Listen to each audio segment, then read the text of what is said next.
ante todo, ¿cómo está? Buenas noches o buenas tardes, en este caso lo que nos encontremos, ¿no, pastor? En esta oportunidad queremos saludar justamente a la clase, ¿no? Que es el grupo de FDI de octavo ciclo, y queremos justamente hablar un poquito sobre el tema de Apocalipsis 22, ¿no? En este caso me acompaña el pastor David Isaac Ticona, ¿no? Un gusto, pastor, acá nos saludamos también junto con toda la clase. Muy bien, pastor. ¿Cómo se siente en este momento que vamos a hablar acerca de este tema? Bueno, ¿cómo me siento? Bueno, eh, de repente un poco cansado por el trajín del día, pero estamos aquí de repente para poder responder a tu pregunta, ¿no? Muchas gracias, pastor. Entonces comencemos con la primera pregunta, entonces. Muy bien. La primera pregunta que se nos presenta es, ¿cómo interpreta usted el simbolismo del río de agua de vida y del árbol de la vida en el capítulo 22 de Apocalipsis?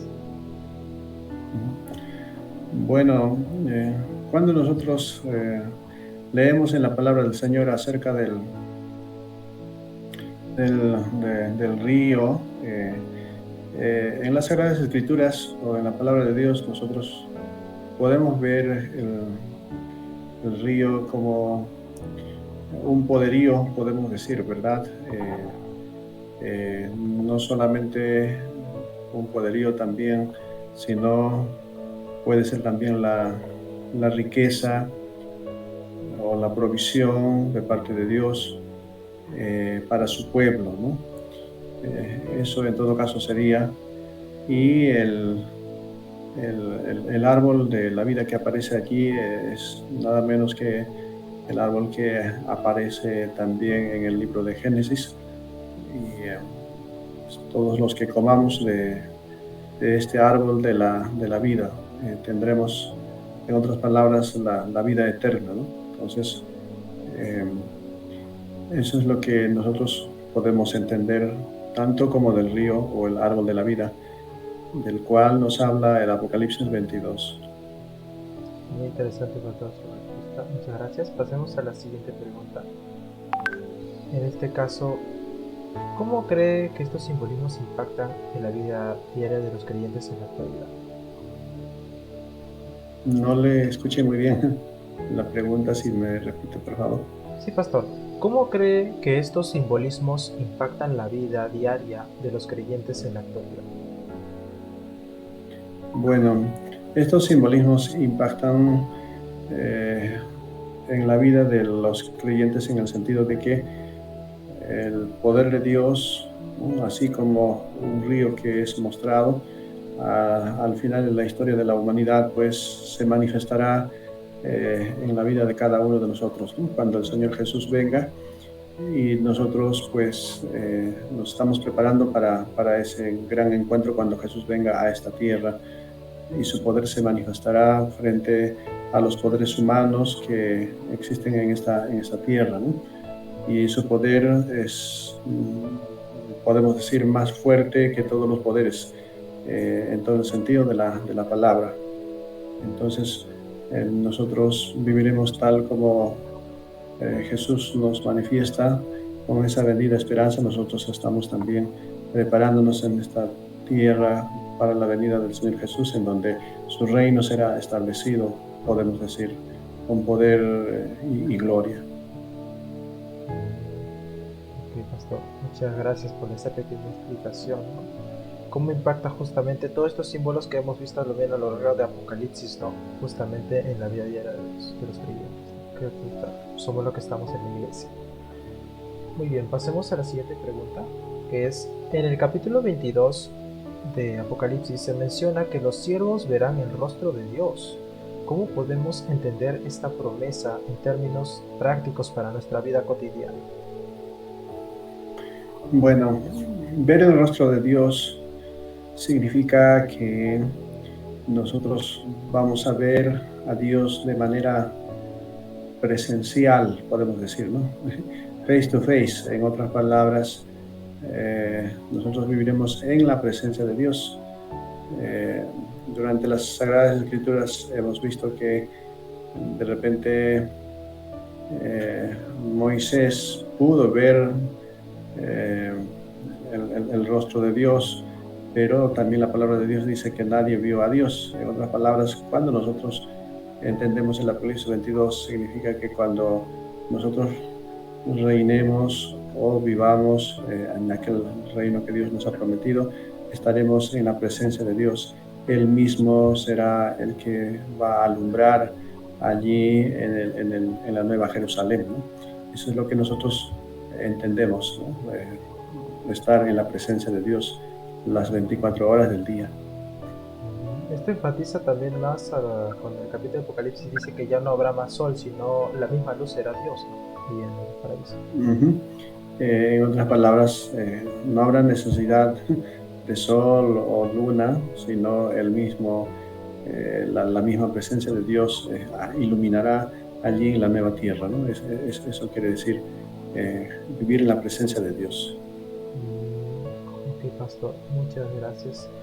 Continuemos entonces con esta pregunta, que esta pregunta ya va más enfocada a nivel de los jóvenes, ¿no? ¿Cómo pueden los estudiantes actualmente universitarios aplicar los principios de esperanza y perseverancia mencionados en el capítulo 22 en medio de los desafíos académicos y personales, ¿no? Porque sabemos claramente que los jóvenes actualmente no estamos sufriendo por trabajos presenciales, estamos sufriendo por exposiciones, notas, evaluaciones, tesis, diversidades de cosas académicas, ¿no? Y también no solamente eso, sino también a nivel personal, ¿no? ¿Qué estará pasando en las casas de los jóvenes, ¿no? Entonces, justamente, cómo pueden los estudiantes universitarios aplicar estos principios de esperanza en el capítulo 21 de Apocalipsis? Bueno, cada uno de nosotros debemos entender que nuestra vida no es comprada. Dentro de ese contexto, en cualquier momento puede terminar el tiempo de gracia o el tiempo de oportunidad para cada uno de sus hijos. Y especialmente en estos momentos quiero dirigirme a ustedes, apreciados amigos, quienes todavía no han tenido la oportunidad de poder entregar sus vidas a Jesús a través del santo bautismo. Me gustaría que te vayas entregando tu vida a Jesús antes de graduarte, antes de egresar de esta casa de estudios, porque esto es una realidad. Jesús viene pronto. Si Jesús no hubiese resucitado, no tendría sentido de repente hablarles acerca de Él. No habría tenido sentido haber estudiado 5 años de teología como ustedes lo han hecho o lo están haciendo, ¿no es cierto? Durante 4 o 5 años de ingeniería de sistemas. Pues Jesús es una realidad, quien dividió la historia en dos, ¿no? En antes y después. Hasta el evolucionista tiene que decir o mencionar eso, el antes y después de Cristo, cuando tiene que hablar de la historia. Dentro de ese contexto, el Apocalipsis 22 nos dice que Jesús vendrá y que Jesús establecerá su reino en esta tierra, pero nosotros tenemos que lavar nuestros vestidos, ¿no? ¿Qué significa lavar nuestros vestidos? Que tenemos que ir a Jesús para que Él pueda limpiar nuestras vidas. La vestidura es la justicia de Jesús, y cuando nos ensuciamos nuestras ropas, probablemente cuando nosotros pecamos, probablemente cuando nosotros ofendemos a Dios de muchas maneras, pero Él está siempre dispuesto, Él está siempre con las manos extendidas para poder perdonar nuestros pecados y entregar nuestras vidas. Y debemos de prepararnos para ese nuevo reino en donde pues viviremos delante de la presencia de Dios, ¿no? Que nada nos distraiga en esta vida o los afanes de esta vida. Puede ser de repente los estudios, los exámenes, las tareas, y nos olvidemos de nuestra relación personal con Dios. Y entonces en cualquier momento podemos de repente llegar al final de nuestras vidas, pero alejados de Dios no tiene sentido, ¿no? Entonces cada día nosotros debemos de tener una comunión personal con Dios, porque la muerte en algún momento también puede llegar, y cuando llega la muerte prácticamente el tiempo de gracia, el tiempo de oportunidad se habrá cerrado para nosotros. Entonces debemos de andar con Él, recordando que Jesús dijo: mi reino ha llegado, o el reino de Dios se ha acercado a vosotros. Significa que desde el momento que nosotros hemos aceptado a Jesús como nuestro Salvador personal, ya estamos viviendo ese reino. pero cuando Él venga se habrá completado, ¿verdad? Allí en la Nueva Jerusalén, en donde todos los días nosotros viviremos, en donde ya no habrá más muerte, más llanto, más crujir de dientes, más cáncer, más enfermedad, más diabetes, sino que viviremos para siempre, porque ese árbol de la vida, del cual nos vamos a alimentar, tiene sanidad para todas las naciones, y que Dios nos ayude para que podamos estar en esa Nueva Jerusalén. Uy, amén, pastora. Definitivamente una muy buena representación y un buen entendimiento justamente de todas tus personas, ¿no? Que están atravesando justamente tus problemas o desafíos académicos y también a nivel personal. Y una última pregunta, pastor, ya para terminar, es, considerando el contexto actual, ¿cómo pueden los jóvenes adventistas ser luces y esperanza para otros basándose en las lecciones que hemos aprendido en Apocalipsis 22, ¿no? Ya sabemos que vamos a ir a un nuevo cielo, vamos a ir a la santa ciudad, ¿no? Que está arriba esperándonos, Cristo está viniendo pronto, pero ¿cómo podemos justamente los jóvenes adventistas, ¿no? dar esperanza a los otros actualmente, ya que como sabe perfectamente el mundo está yendo a peor, ¿no? Y nosotros necesitamos justamente mostrar esa esperanza a los demás. En este caso, Apocalipsis, ¿qué lecciones nos da para poder justamente brindar esa esperanza? Bueno, ¿cómo podemos llevar o ser esperanza para los demás? Haciendo el bien, compartiendo esas buenas nuevas con los demás, no solamente de palabras, sino también con nuestros actos a través del servicio que nosotros ofrecemos. Nosotros sabemos de dónde venimos, qué hacemos y hacia dónde vamos, y dentro de ese contexto, pues necesitamos seguir el ejemplo de Jesús.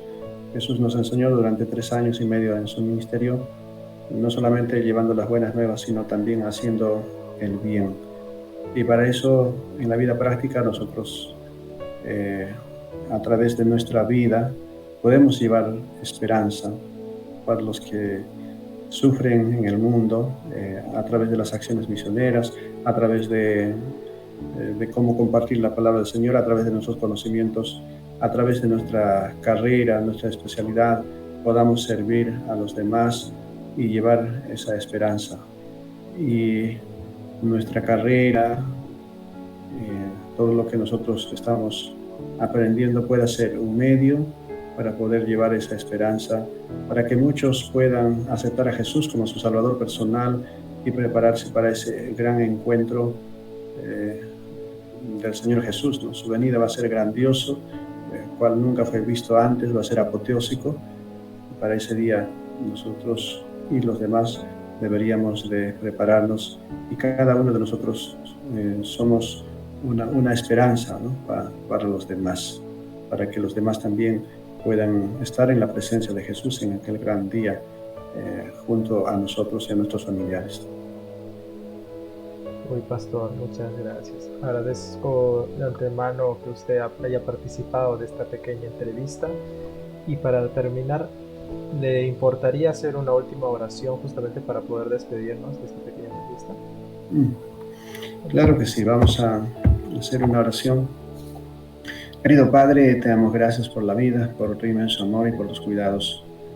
Señor, el libro de Apocalipsis es un libro maravilloso, un libro en donde nos habla acerca de la historia de esta humanidad, de tu iglesia, y nos hace saber en qué punto nos encontramos. Las profecías son como una brújula para un pueblo de repente perdido, pero algo que nos guía y nos hace saber acerca del futuro, y que las cosas que están sucediendo no suceden así nomás, sino están dentro del plan que tú has trazado desde mucho tiempo atrás hasta nuestros días, oh Padre, y cómo va a terminar este mundo. Querido Señor, gracias por habernos dado las profecías para que nosotros podamos entender que vivimos en los tiempos finales de la historia de esta humanidad, y que cada uno de nosotros podamos prepararnos para ese gran encuentro, para vivir eternamente contigo, oh Padre, en tu presencia, en donde cada día nos alimentaremos del árbol de la vida, oh Padre, en donde ya no habrá más enfermedades, más lágrimas, más sufrimiento, en donde habrá, Señor, una paz completa, oh Padre. Ayúdanos cada día a prepararnos para ese gran encuentro. Oh Señor, te rogamos y te agradecemos por todo lo que tú haces en favor de nosotros, y también, Señor, por habernos dado a tu Hijo único, a Jesucristo, quien vino a este mundo para poder rescatarnos, salvarnos del lodo del pecado, y un día, Señor, vivir nuevamente en tu presencia. Gracias por todo eso y gracias por tu palabra. Oramos agradecidos a ti en el nombre de Jesús. Amén, amén. Amén, pastor. Y muchas gracias, María, por participar en esta entrevista. Le damos un cordial despedida, pastor. Muchas gracias por su participación y esperamos verlo justamente en una próxima entrevista. Muchas gracias.